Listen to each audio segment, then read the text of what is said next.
Hello dear students, आज के इस वीडियो में हम मे का यूज सीखते हैं। इंग्लिश लैंग्वेज में मे का यूज किस किस तरह के सेंटेंसेस में किया जाता है और कैसे किया जाता है। जो भी स्टूडेंट्स इंग्लिश स्पीकिंग करना चाहते हैं या वो इंग्लिश ग्रामर सीखना चाहते हैं, उनके लिए ये वीडियो बहुत ही इंपॉर्टेंट है। मे का यूज 3-4 तरह के सेंटेंसेस में ही ज्यादा किया जाता है और वो सेंटेंसेस और उनके रूल्स हमारे सामने है। आज हम इस वीडियो में वही सीखेंगे। तो चलिए देखते हैं। मे का यूज पॉसिबिलिटी वाले सेंटेंसेस में किया जाता है, यानी जिन सेंटेंसेस के अंदर पॉसिबिलिटी यानी संभावना किसी काम के होने की हमें लगती है, तो वैसे सेंटेंसेस को बोलने के लिए और लिखने के लिए हम मे का यूज करते हैं। फॉर एग्जाम्पल हमारे पास है ही मे पनिश यू, वह आपको सजा दे सकता है। इस सेंटेंस में पॉसिबिलिटी नजर आ रही है, लेकिन आप ये भी देख लीजिए कि ही मे पनिश यू इस सेंटेंस में कहीं भी, ये एक सिंगल सेंटेंस है, उसमें आगे पीछे कहीं भी ये नजर नहीं आ रहा कि इसमें पॉसिबिलिटी जाहिर हो रही है। वैसे स्पोकन पॉइंट ऑफ व्यू से ये सेंटेंस ठीक है, लेकिन अगर ऐसा सेंटेंस हमारे सामने लिखा हो तो इस सेंटेंस में कहीं भी हमारे सामने ये पॉसिबिलिटी जाहिर नहीं कर रहा है। लेकिन हमें ये देखना है, जब हमारे सामने रिटन सेंटेंस आते हैं और उनके अंदर फिल करना होता है कि सेंटेंस के अंदर पॉसिबिलिटी है, तो उसमें हम मे का यूज कैसे करें, कैसे पहचानेंगे। तो सेंटेंस अपने आप ही बताएगा कि इसके अंदर पॉसिबिलिटी है। For example, the teacher is angry so he may punish you. Teacher गुस्सा है और वो आपको सजा दे सकता है। इस सेंटेंस में क्लियरली पॉसिबिलिटी नजर आ रही है, इसलिए हमने इसके अंदर मे का यूज किया। क्यों किया है? क्योंकि इसके अंदर the teacher is angry so he may punish you, क्योंकि पॉसिबिलिटी है। जो हमारा पहला सेंटेंस है द टीचर इज एंग्री, ये वहां पर मे लगाने की ओर इंडिकेट कर रहा है, उसकी ओर इशारा कर रहा है कि यहाँ पे मे हम लगा सकते हैं। इस प्रकार इस सेंटेंस में पॉसिबिलिटी नजर आ रही है। नेक्स्ट सेंटेंस ऐसा ही है, the sky is cloudy it may rain today. आकाश में बादल है और आज बारिश हो सकती है। तो इसमें भी हमने मे का यूज किया, क्योंकि पहले सेंटेंस ने हमारी पॉसिबिलिटी को क्लियर कर दिया था कि बारिश होने की संभावना है। बारिश होने के पीछे संभावना क्या है? क्योंकि आकाश में बादल है, इसलिए संभावना थी। संभावना की सेंस इस सेंटेंस में थी, इसलिए हमने मे का यूज किया। ऐसे आपके पास कितने ही सेंटेंस आते हैं जिन सेंटेंसेस के अंदर आपको किसी काम के होने की पॉसिबिलिटी की सेंस महसूस हो, आपको लगे कि इसमें पॉसिबिलिटी की बात की गई है, तो उसमें आप मे का यूज करें। और ऐसे सेंटेंस पहले ही क्लियर कर देते हैं, जैसे कि हमारे पास the teacher is angry, the sky is cloudy. ऐसे बहुत सारे सेंटेंसेस होते हैं जो पहले ही पॉसिबिलिटी को क्लियर कर देते हैं और जिनके अंदर हमने मे का यूज करना होता है। नेक्स्ट रूल हमारे पास है परमिशन।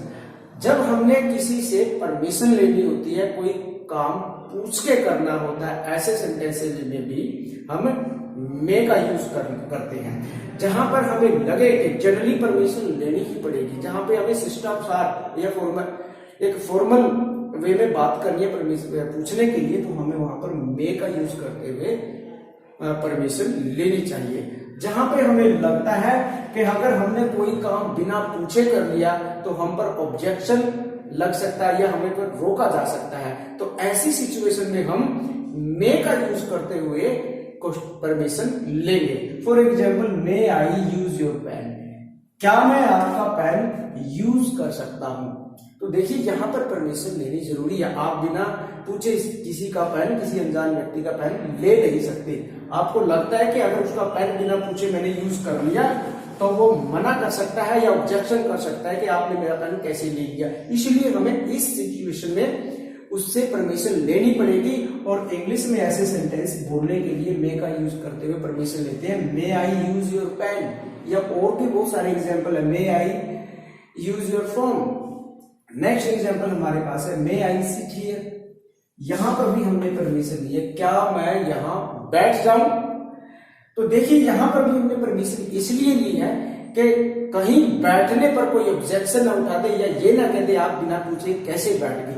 इन ऐसी कंडीशन और ऐसी सिचुएशंस में हमें परमिशन लेनी पड़ती है। तो और परमिशन लेने के लिए फिर ऐसी सेंटेंसेस हम मे का यूज करते हैं। मे आई सिट हियर, क्या मैं यहाँ बैठ जाऊं। फिर अगले का पे डिपेंड करता है, वो यस करेगा तो आप बैठ जाए, अगर वो नो करेगा तो आप नहीं बैठ सकते। तो वैसी सिचुएशन अगर आपके सामने तो मे का यूज करते हुए हम परमिशन लेते हैं। नेक्स्ट सेंटेंस फिर हमारे पास है मे आई गो नाउ, क्या मैं अब जाऊं। यहां पर भी परमिशन ली गई है। ये परमिशन इसलिए ली गई है, अगर बिना पूछे चले गए तो ऑब्जेक्शन लग सकता है, या आपको बिना पूछे जाने के लिए रोका जा सकता है, या आपको प्रताड़ित या स्टोल्ड किया जा सकता है, कहा जा सकता है, रोका जा सकता है। इसलिए ऐसी सिचुएशन में हम परमिशन लेते हैं मे का यूज करते हुए। तो मे का यूज करते हुए ऐसे सेंटेंसेस हम बोलेंगे सिचुएशन ऐसी हो जहां पे हमें परमिशन लेनी पड़े और हमें पूछना जरूरी हो। ऐसे सेंटेंसेस पे परमिशन लेने के लिए हम मे का यूज करते हुए सेंटेंस बोलते हैं या लिखते हैं। नेक्स्ट रूल है हमारे पास जिसमें हम मे का यूज करते हैं ज्यादातर, वो है हमारे पास ऑप्टेटिव सेंटेंस। ऐसे सेंटेंस, ऑप्टेटिव सेंटेंस का मतलब है दुआ कामना। जब हम किसी के लिए दुआ करते हैं या कामना करते हैं, किसी को आशीर्वाद देते हैं, ऐसे सेंटेंस जब हम बोलते हैं तो मे का यूज करते हुए बोलते हैं। ये सेंटेंसेस लगभग मैक्सिमम स्टूडेंट्स को पता है। वो कैसे सेंटेंस होते हैं, जैसे कि मे गॉड से यू, भगवान आपको बचाए। इस सेंटेंस के शुरू में ही मे का यूज होता है और सेंटेंस के एंड में साइन ऑफ एक्सक्लेमेशन लगा होता है। मे यू लिव लॉन्ग, आपकी उम्र लंबी हो, ये भी ऑप्टेटिव सेंटेंस है। ऐसे और भी बहुत सारे सेंटेंसेस है। May God grant peace to the departed soul, may God help you. इस प्रकार के बहुत सारे सेंटेंसेस जिनमें हम कामना कर रहे हैं, दुआ कर रहे हैं, किसी को आशीर्वाद दे रहे हैं, ऐसे सेंटेंसेस बोलने के लिए हम मे का यूज करते हैं। जो हमारे, मैंने दो एग्जाम्पल यहाँ पे लिखे हैं। और ऑप्टेटिव सेंटेंस के आखिरी में साइन ऑफ एक्सक्लेमेशन जरूर लगेगा। रिटन में, स्पोकन में तो बोला साइन ऑफ एक्सक्लेमेशन हम बोलते नहीं, लेकिन रिटन में जब ऐसे सेंटेंस लिखते हैं शुरू में मे लगेगा, may God save you, may God help you, और आखिरी में साइन ऑफ एक्सक्लेमेशन जरूर लगेगा। ऐसे सेंटेंसेस हम जब बोलते हैं तो इस प्रकार से हम कुछ और देखते हैं रूल। जैसे कि हमने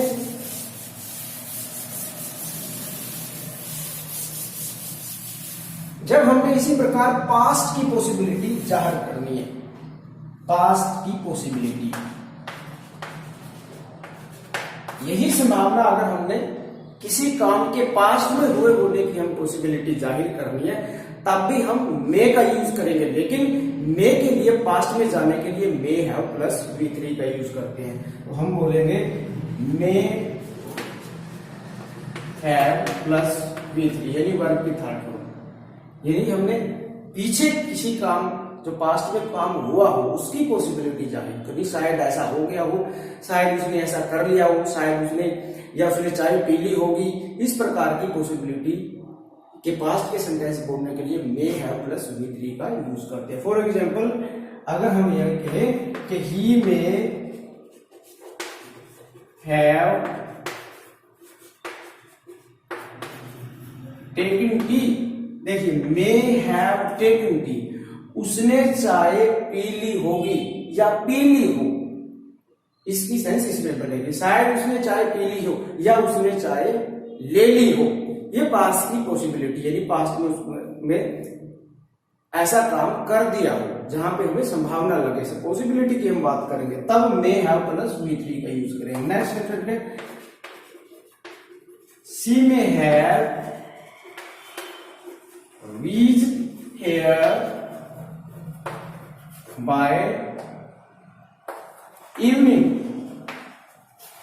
देखिए यहां पर हम पॉसिबिलिटी, कुछ और भी हो सकता है, लेकिन जब हमें लगे कि हमें पॉसिबिलिटी ऐसे सेंटेंसेस के बोलने के ऐसा हुआ हो, तब हम मे हैव प्लस V3 का use. He see may have reached here by evening, वह यहां शाम तक आ गई हो या आ गई होगी, यानी पीछे की बात यहाँ पे की जा रही है। ये बात आप ध्यान में रखिएगा, यहाँ पे पास्ट की बात की जा रही है।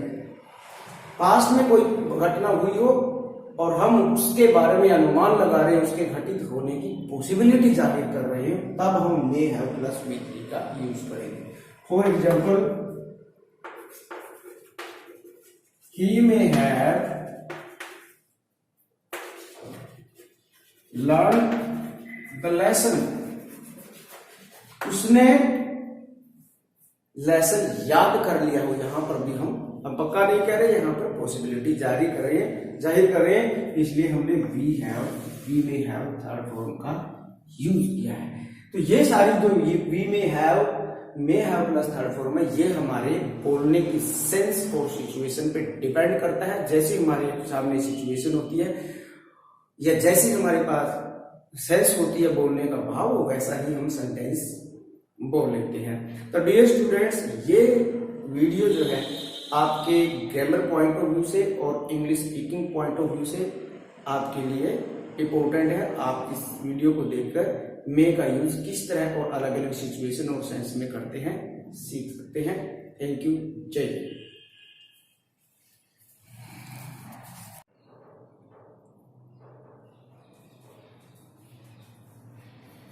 चलिए अब मे का यूज करते हुए एक एक्सरसाइज कर लेते हैं और शुरू करते हैं। तो फर्स्ट सेंटेंस हमारे पास है dash you get great success, और आखिरी में लगा साइन ऑफ एक्सक्लेमेशन।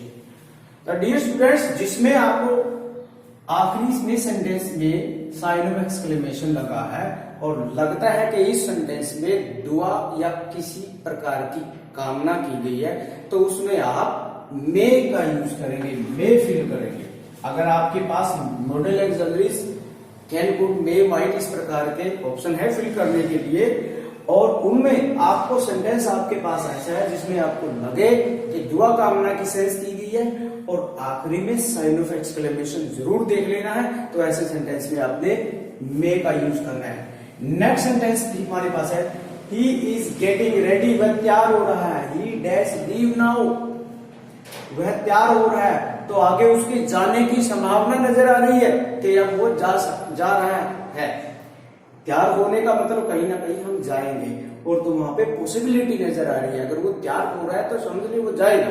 तो यहां पर भी ऐसे सेंटेंसेस में हम मे का यूज करेंगे, क्योंकि हमें पॉसिबिलिटी नजर आ रही है। पहले सेंटेंस में पॉसिबिलिटी क्लियर कर दी, he is getting ready, he may leave now, वो अब जा सकता है। नेक्स्ट सेंटेंस हम देखिए, he is polite यानी विनम्र, वह बड़ा विनम्र है, so he dash listen your problem। he, तो यहां पर भी हमें पॉसिबिलिटी नजर आ रही है, पोलाइट है यानी आदमी पोलाइट है, वो आपकी समस्या सुन सकता है, संभावना नजर आ रही है कि समस्या सुनी जाएगी। रीजन क्या है? पोलाइटनेस। तो वहां पर भी हम मे का यूज करेंगे, पॉसिबिलिटी नजर आ रही है कि हमारी बात सुनी जा सकती है। तो इंग्लिश में ऐसे सेंटेंसेस को हम मे का यूज करते हुए बोलेंगे। अगर हम कहें कि जैसे कि वो बड़ा नरम आदमी है, शायद वो आपकी बात सुन रही है, यानी पॉसिबिलिटी है, तो इंग्लिश में ऐसे सेंटेंसेस को हम मे ही, तो ऐसे सेंटेंसेस को मे का यूज करते हुए बोलते हैं, और ऐसे सेंटेंस में मे फिल करते हैं अगर ऐसी सेंस आपको नजर आती है। नेक्स्ट सेंटेंस हमारे से, I think he dash be telling लाई। यहाँ पे हम उम्मीद कर रहे हैं, ऐसी संभावना सोच रहे हैं कि ही में भी टेलिंग, मुझे लगता है वो झूठ बोल रहा हो। यहाँ पर हमें झूठ बोलने की पॉसिबिलिटी सेंटेंस में नजर आ रही है, इसलिए हमने मे का यूज किया। नेक्स्ट सेंटेंस हमारे पास, डैश आई आस्क क्वेश्चन, क्या मैं एक सवाल पूछ सकता हूं। यहाँ पे परमिशन ली गई है। बहुत से स्टूडेंट्स जानते हैं कि जब भी ऐसा कोई क्वेश्चन पूछते हैं तो मे का यूज करते हुए इंग्लिश लैंग्वेज में ऐसा क्वेश्चन पूछते हैं, may I ask the question, क्या मैं सवाल पूछ लूं। परमिशन ली गई है, क्लियर नजर आ रहा है। Next, I dash I go in now, क्या मैं अब अंदर चला जाऊं, यानी हम बाहर बैठे हुए व्यक्ति से या गार्ड से परमिशन लेके पूछते हैं क्या मैं अंदर चला जाऊं, परमिशन ले रहे हैं, तो मे आई गो इन नाउ, तो मे का यूज किया है हमने परमिशन वाले सेंटेंसेस में। नेक्स्ट सेंटेंस हमारे पास है, dash God grant him peace, भगवान उसको शांति प्रदान करे। तो यहाँ पर जाहिर हो रहा है कि कामना की गई है, दुआ की गई है, तो ये सेंटेंस आखिरी में साइन ऑफ एक्सक्लेमेशन भी लगा हुआ है, तो वेरी सिंपल है, इसमें हम मे का यूज करेंगे। नेक्स्ट सेंटेंस हमारे पास है, you leave A dash you leave a long life, कि आप एक लंबा जीवन जिए। तो यहां पर भी सिंपल नजर आ रहा है कि कामना की गई है, दुआ की गई है, और आखिरी में साइन ऑफ एक्सक्लेमेशन लगा है, तो ऐसे सेंटेंस में हम मे का यूज करेंगे। May you leave along light. इस प्रकार हम अलग अलग तरह के सेंटेंसेस मे का यूज करते हुए सेंस और सिचुएशन के अकॉर्डिंग बोल सकते हैं। और आपके पास अगर ग्रामेटिकल पॉइंट ऑफ व्यू से आप काम कर रहे हैं तो आपके किसी सेंटेंस में अगर पॉसिबिलिटी नजर आती है, अगर आपको ऑप्टेटिव यानी दुआ कामना की गई नजर आती है, या आपको परमिशन की भावना नजर आती है, तो ऐसे सेंटेंसेस में हम मे यूज करते हैं। Thank you. जय हिंद।